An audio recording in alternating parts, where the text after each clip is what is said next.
नमस्कार, मो ना आकृति पाड़ी मु आपण समस्त को आकेश एल्बम को बहुत बहुत स्वागत करुच्ची।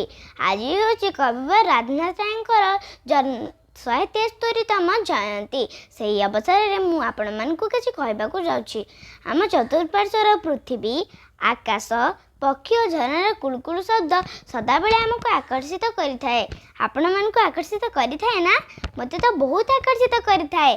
कवि बा साहित्यिक प्रकृतिर सुषमा मध्यरु तीर तीर सौंदर्य आहरण करी निज साहित्य रूप दियंती। आज मु जो कवि विषय किसी कहवाक जाऊँगी, प्रत्येक रचन प्रकृति एक कमनीय रूप धारण करिछि। से आउ कहीं नुहति, से हेउछन्ति ओडिया साहित्य रे आधुनिक जुगर प्राण प्रतिष्ठाता कविवर राधानाथ राय। बालेश्वर जिलार स्वर निकटवर्ती अख्यात केदारपुर ग्राम 1848 मसीहा 28 सेप्टेम्बर रे से जन्मग्रहण करथिले।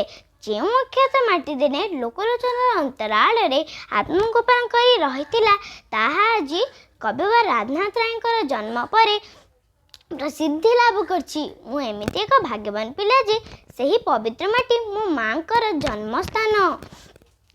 तुम्हें मो भाषार विश्व महाराणा, तुम्हें भी धर्मा पुओ, तुम लेखनी काउरी स्पर्श छुटाए भाषार सुओ।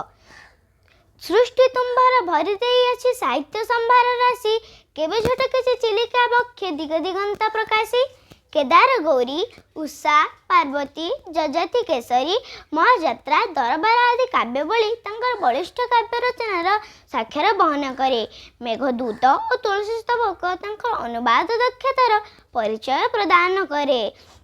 पराधीन भारत रे जातीयता भाव सृष्टि कराइबा पई तंकर शिवाजी उत्साह काव्य और भारतीय गीति काव्य तांकर देश प्रति थिबा गभीर स्वदेश प्रीति निदर्शन अटे। आज से युगश्रेष्ठ कविवर राधानाथ राय 173तम जन्म जयंती रे मु तांको श्रद्धासुमन अर्पण करने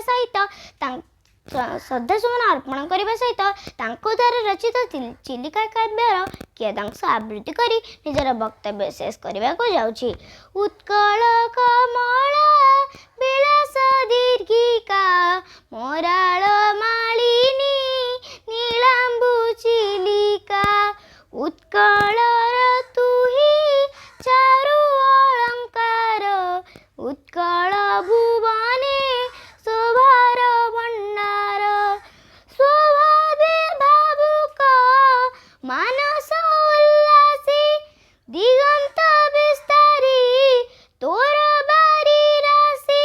प्रसन्न बदना उज्जवल बरणा, मुख श्री देखंती जहिंदी गंगना। नमस्कार।